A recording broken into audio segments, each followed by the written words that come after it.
So my name's David. I'm a security researcher at Corelight. I do cloud security research. If you're in the LimaCharlie Slack channel, especially the Intel channel, you've probably seen me post a lot. But just quick about me, I've managed a few security operations centers in my, I guess, history in cybersecurity. I've built a few.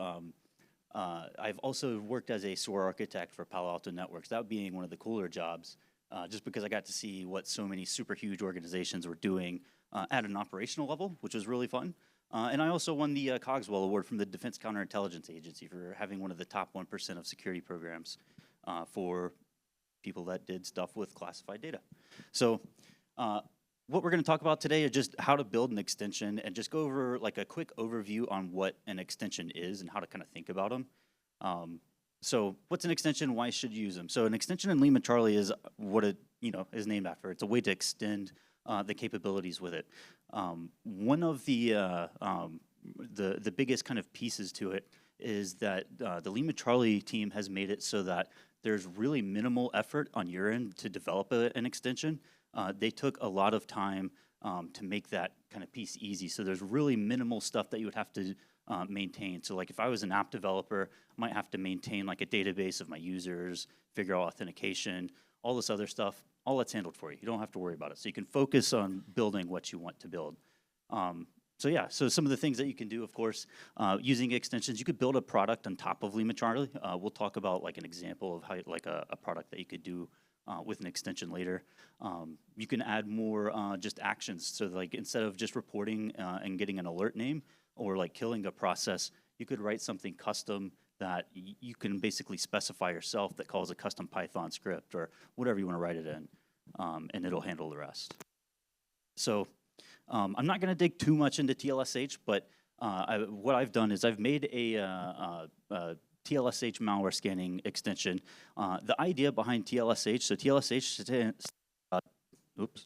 stands for Trend Micro Local Sensitivity Hashing, and basically, if you're not familiar, that is a type of fuzzy hashing. So where you might have a typical SHA-256 hash or like a MD5 hash, there's also a concept of fuzzy hashes, TLSH being one of them, SSD being probably one of the more common you'll see in cybersecurity.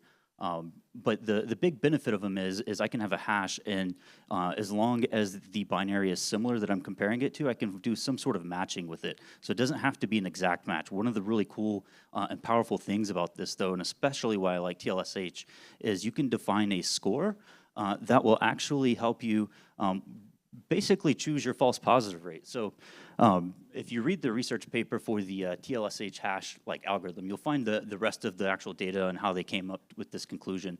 But what you can see here is if basically the score on the left is going to be the distance, the bigger the score, the less similar the binaries are going to be. Of course, the smaller the score, the more similar.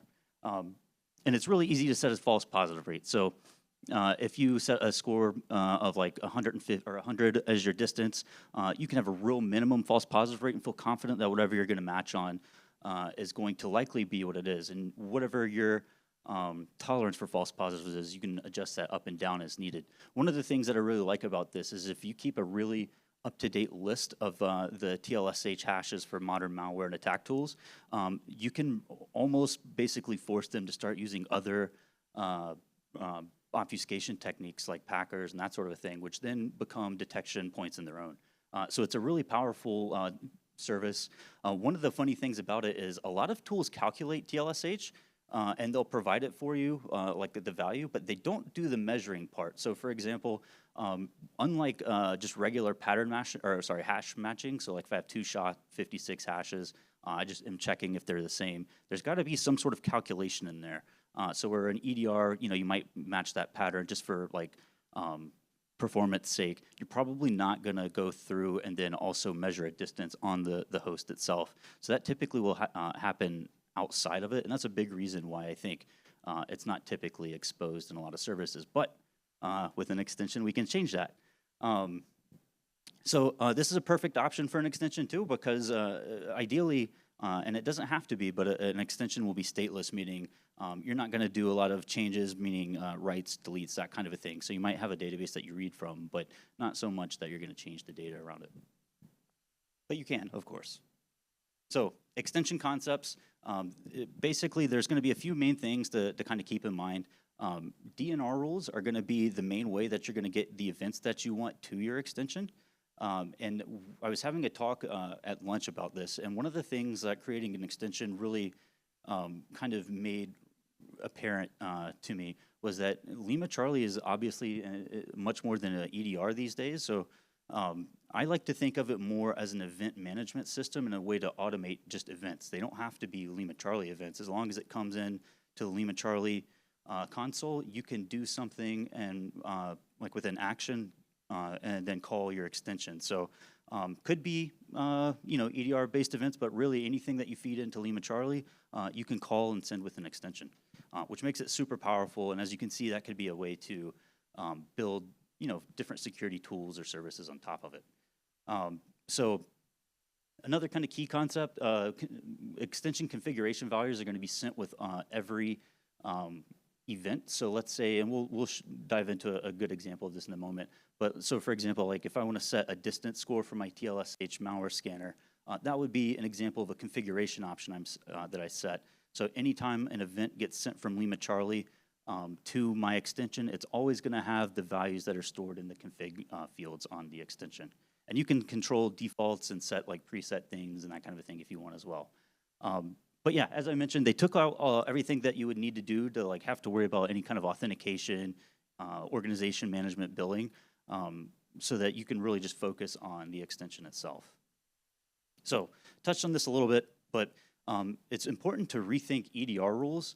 I think traditionally when people think of the DNR rules, they think of I need to detect bad. And while that's going to probably still be the case for most of these, what they really are going to be as a way for you to automate the events. And that's not always, as I just mentioned, going to be a security event. This could be like an API event. So let's say I build an extension and then I return some data. I could then write a DNR rule on the data that I returned that then triggers another extension, so on and so forth. So as you can see, it becomes really powerful letting you chain like different automations together, and will really let you expand what's capable with LimaCharlie. And yeah, and with this, you can also choose what data from an event is sent. So let's say, for example, you have a new process event. You only need like maybe the process hash, process name, and the parent and name and hashes. You can specify that in the rule itself, so it only sends you the data that you need and not a bunch of extra stuff. Sensor config, so I touched on this just a second ago. Basically, anytime you would come over to the extensions field on the LimaCharlie dropdown and you're choosing one of your extensions, this is going to be where the quote-unquote config values live.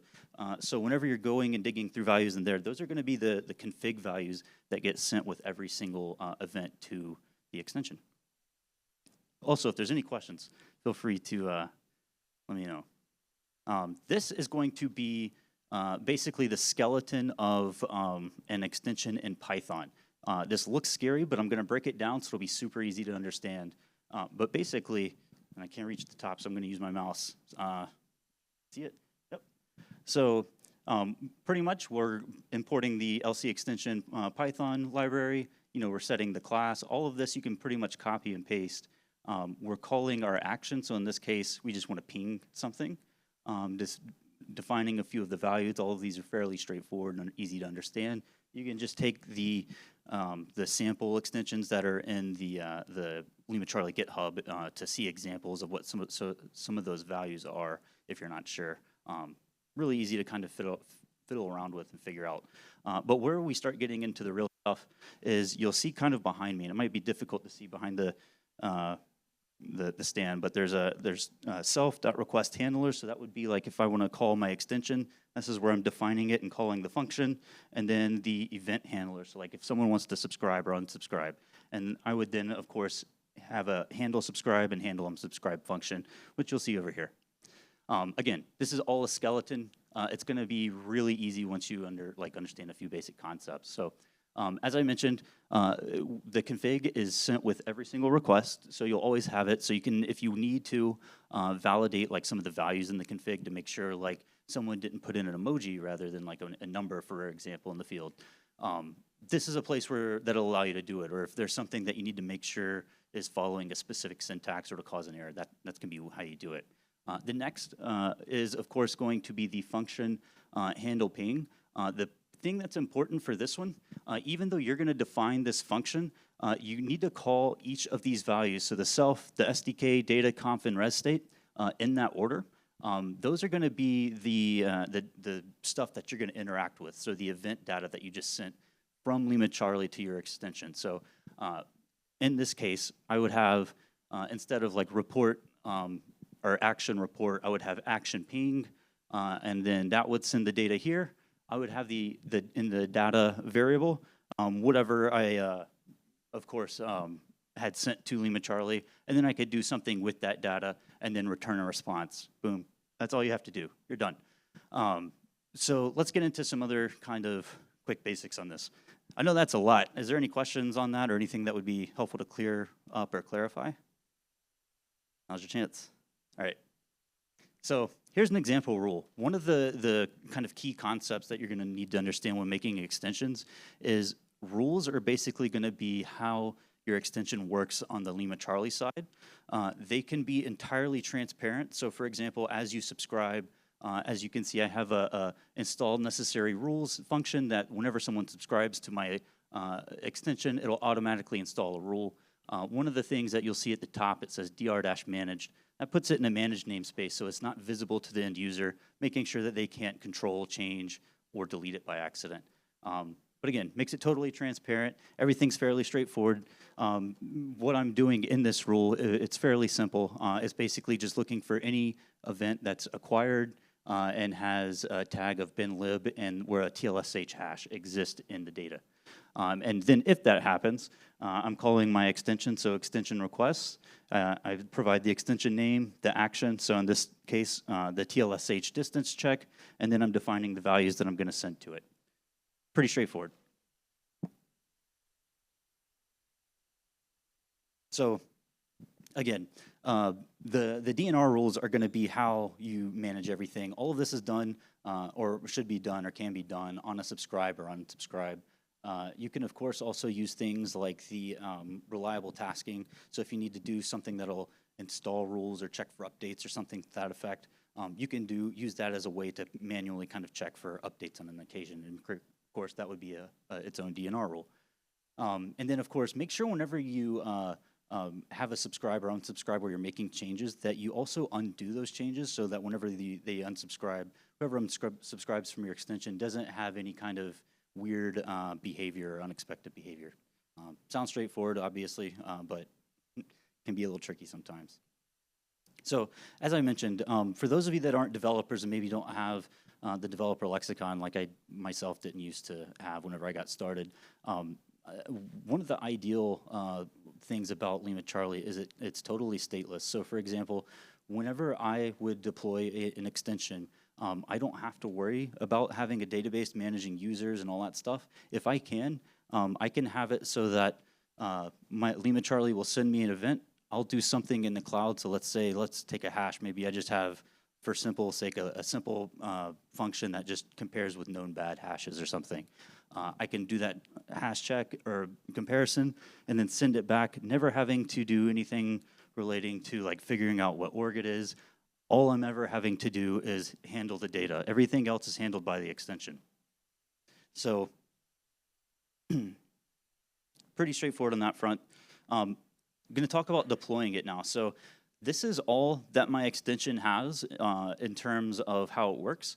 So for example, there's going to be a few kind of key concepts in here. There's a concept of a proc file. This isn't LimaCharlie related. This is just a concept that some cloud providers use. But you can think of it as this is the command that I want to execute whenever I deploy my app. It'll make sense here in just a minute if you're not familiar with those. I also have a Gunicorn config. That's going to be the HTTP server my Python app uses. And then, of course, the Python app itself. So again, I don't need to do any kind of database reads, writes. It's just all contained within the application itself. So if you use DigitalOcean, it's super simple. Basically, you just take your GitHub API key, you connect it to DigitalOcean, you select your repository. You might not be able to see it down in the back, but if you see here, you can see there's a TLSH scanner. It'll automatically pop up once you connect your GitHub repository. You set any shared environment variables. So one that you're going to have whenever you create an extension, and now I'm regretting not having a example of that screenshot, but there's going to be a spot where it's going to basically allow you to define a shared secret. This will be what allows the LimaCharlie extension to authenticate with your API.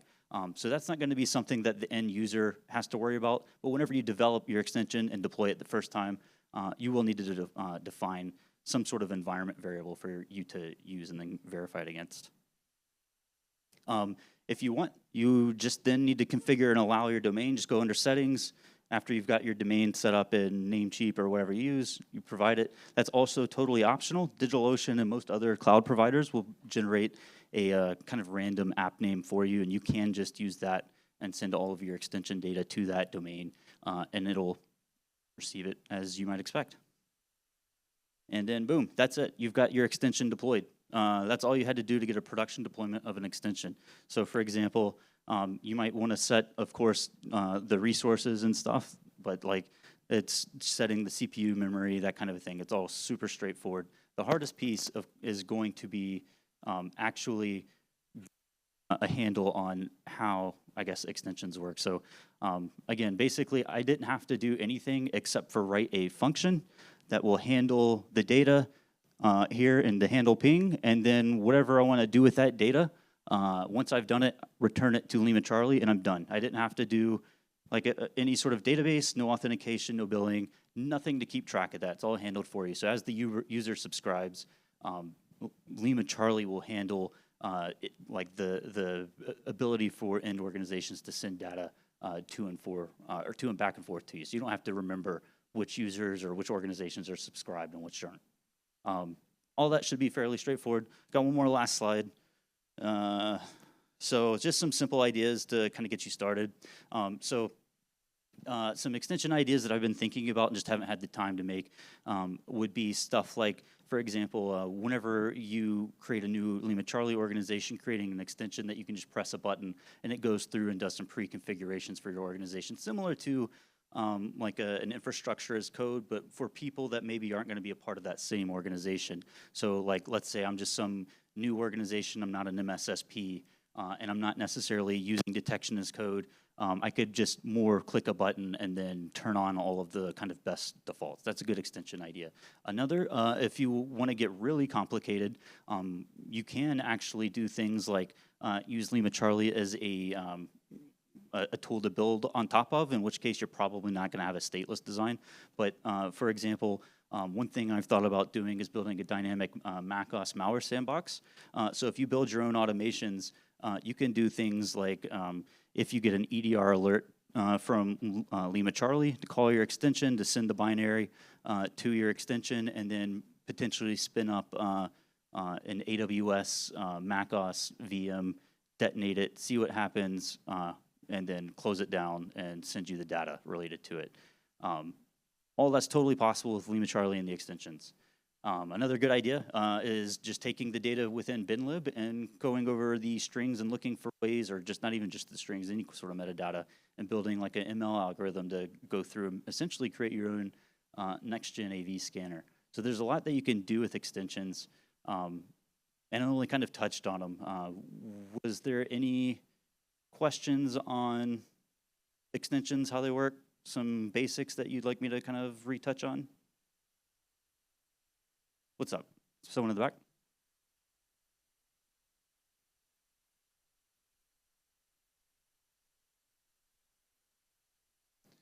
Okay, so the question was, how are extension availability issues handled, or maybe even errors in the extension? That's actually handled in the extension logic itself. So there's a few things that'll happen. The availability stuff, that's going to be totally up to you to manage and figure out how to deploy. If you use a service like the one that I showed in DigitalOcean's, they'll typically have really good fault tolerance, and it's made to just be able to like move clusters. So if something on that server goes down or whatever, you shouldn't have any issues on that front. But when it comes to actual errors in the extension itself, you'll either get if you try to do something wrong and LimaCharlie doesn't know how to handle it, LimaCharlie will throw an error into the response back from the extension, or potentially even in the GUI if you're calling it from the GUI. you might see an error. And then, of course, if you have an error in the app logic itself, that's just something you'd have to catch. But they do have, I'm actually glad you asked that, handle error as a just a quick pre-made function. So if you're using the skeleton, that is kind of a default, just built-in error handler that you can use. And you can, of course, extend that. So by default, it's just logging, says there's been an error from the extension, and gives you the OID and the error message. But that can be extended, of course, to do whatever you want. You could have some maybe built-in retries or something before it sends an error. Totally up to you. Okay, well, that's all I had. I am not trying to sell you anything, so if you saw my talk from last year, you'll know that I'm very into UFOs. And if you want to support me, call your reps, tell them to support the UAP Disclosure Act. I want to see an alien before I die, and that's my goal. So, yeah, if there's no other questions, I'll go ahead and call it.